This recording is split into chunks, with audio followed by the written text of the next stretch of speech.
नमस्कार विद्यार्थी मित्रांनो, मी रुपाली देवरमनी। आज इयत्ता 7वी इतिहास या विषयाबद्दल आपण माहिती पाहणार आहोत। तर प्रकरण 9 आहे मराठ्यांचा स्वातंत्र्य संग्राम। या पाठाबद्दल आपण माहिती पाहूयात। छत्रपती शिवाजी महाराजांच्या मृत्यूनंतर मराठ्यांनी छत्रपती संभाजी महाराज, छत्रपती राजाराम महाराज आणि महाराणी ताराबाई यांच्या नेतृत्वाखाली स्वराज्य रक्षणासाठी मुघलांशी प्रखर लढा दिला।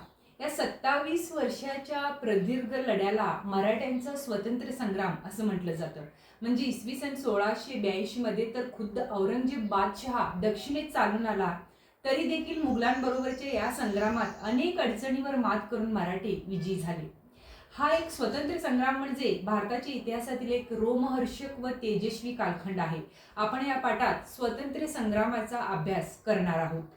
तर येथील मराठा हा शब्द मराठी भाषा बोलणारे व महाराष्ट्रीय लोक या अर्थाचा आहे।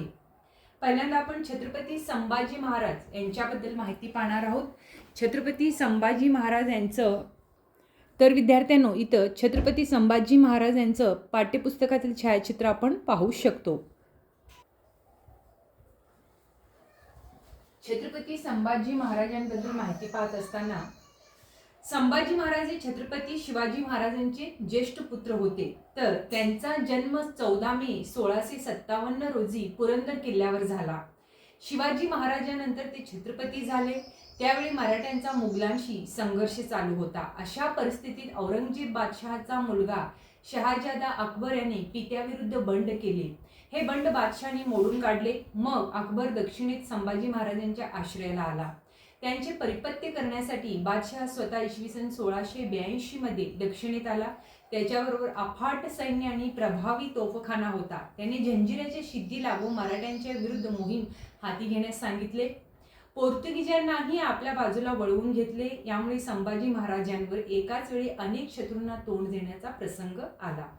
संभाजी महाराजांची कारकीर्द ही शिवाजी महाराजांच्या नंतर झालेल्या मराठ्याच्या स्वातंत्र्य संग्रामाचे पहिले पर्व होय। महाराजांनी आपल्या कारकिर्दीतच त्यांना मुलकी राजकारभाराचे व लष्करी मोहिमांचे उत्कृष्ट शिक्षण दिले होते।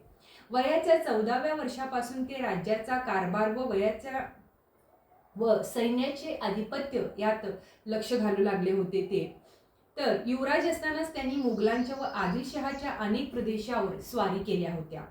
त्यांच्या युद्ध कौशल्याचे वर्णन करताना त्यावेळचा फ्रेंचचा प्रवासी ॲबे कॅरो म्हणतो की हा युवराज लहान असला तरी धैर्यशील आणि आपल्या पित्याच्या कीर्तीस साजेल असाच तो शूरवीर आहे। संभाजी महाराज छत्रपती झाल्यावर मराठ्यांच्या मुघलांशी संघर्ष अधिकच तीव्र झाला। काबूल पासून कन्याकुमारी पर्यंत मुघलांचा एकछत्री अंमल निर्माण करण्याचा औरंगजेबाचा उद्देश होता। आपल्या प्रचंड लष्करी व आर्थिक शक्तीने मराठ्यांचे राज्य साफ बुडवून टाकायचे असे त्यांचे स्वप्न होते। म्हणजे औरंगजेबाचे स्वप्न होतं की आपल्या प्रचंड शक्तीने मराठ्यांचं राज्य बुडवून टाकायचं असं त्यांचं स्वप्न होतं। पण संभाजी महाराजांनी काय केले, आपल्या पराक्रमाने आणि युद्ध कौशल्याने औरंगजेब महाराजांचं हे स्वप्न त्यांनी धुळीस मिळवलेलं आहे। त्यानंतर त्यांचा फौजेचा तुकडा अनेक मुघली प्रदेशात स्वारा करत होत्या। मराठ्यांच्या नाशिक जवळचा रामसेजचा किल्ला तर बादशहाच्या सेनानींना दीर्घकाळ प्रयत्न करूनही घेता आला नाही। अशा प्रकारे संभाजी महाराजांच्या पराक्रमाने औरंगजेब जेरीस आला होता। त्यामुळे एकदा अत्यंत संतापीने त्याने आपल्या डोक्यावरचे पागोटे जमिनीवर आपटले व प्रतिज्ञा केली की या संभाजीचा पाडाव करीपर्यंत मी पुन्हा पागोटे घालणार नाही। संभाजी महाराजांनी औरंगजेबाला इतके हतबल करून टाकले होते। त्यानंतर तुम्हाला माहित आहे का याच्यामध्ये काही ॲडिशनल माहिती दिलेला आहे। मराठ्याचे किल्ले जिंकले की त्याचे राज्य संपेल या विचाराने सुरुवातीस औरंगजेबानं नाशिक जवळील रामसेज किल्ल्याला वेढा घातला। औरंगजेबाची सैन्य संख्या मोठी होती, मराठ्याची सैन्य संख्या ही अतिशय कमी होती। म्हणजे पण त्यांनी चिवट प्रतिकार केला। हा वेढा पुढे 5 वर्षे चालला। मुठभर मराठी सैनिकांनी केलेला हा पराक्रम अद्वितीय होता। मराठ्यांच्या चिवट प्रतिकारामुळे मराठ्यांशी संघर्ष करणे अवघड असल्याची जाणीव औरंगजेबाला झाली। त्याविरुद्धच आहे शिद्दी विरुद्धची मोहीम। बघा त्यानंतरचं पुढचं पॉइंट महत्त्वपूर्ण पॉइंट आहे शिद्दी विरुद्धची मोहीम। बघा जंजिऱ्याचा शिद्दी मराठी मुलखाला उपद्रव देत असे।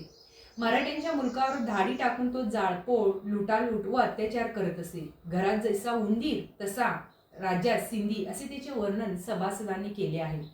संभाजी महाराजांनी 1682 मध्ये त्याच्या विरुद्ध मोहीम उघडली.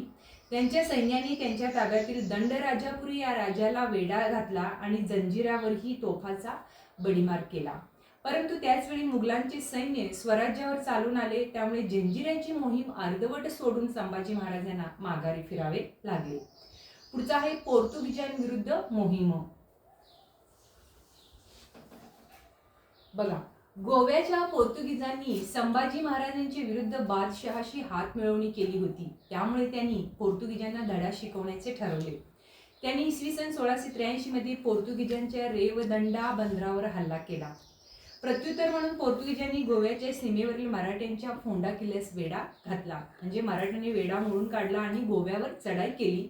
या लढाईत येसाजी कंके यांनी पराक्रमाची शर्त केली. यात पोर्तुगीज गव्हर्नर घायाळ झाला. त्याला माघार घ्यावी लागली. संभाजी महाराजांनी त्याचा पाठलाग केला. पोर्तुगीज मोठ्या संकटात सापडले. त्याच वेळी मुघलांनी दक्षिण कोकणावर आक्रमण केल्याची बातमी संभाजी महाराजांना मिळाली. त्यामुळे हाताशी आलेला गोव्याचा विजय सोडून त्यांना मुघलांचा प्रतिकार करण्यासाठी परतावे लागले. पुढचा पॉइंट आहे आदिलशाही व कुतुबशाहीचा शेवट.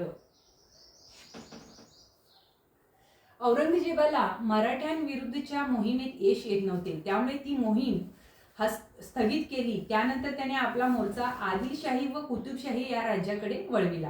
म्हणजे औरंगजेबाने ती राज्ये जिंकून घेतली. या दोन्ही राज्यांची संपत्ती व लष्करी मुघलांच्या हाती आल्यामुळे औरंगजेबाची स्थिती अधिक मजबूत झाली. त्यानंतर मराठ्यांचा पाडाव करण्यावर आपली सर्व शक्ती त्याने केंद्रित केली. त्यांच्या प्रदेशावर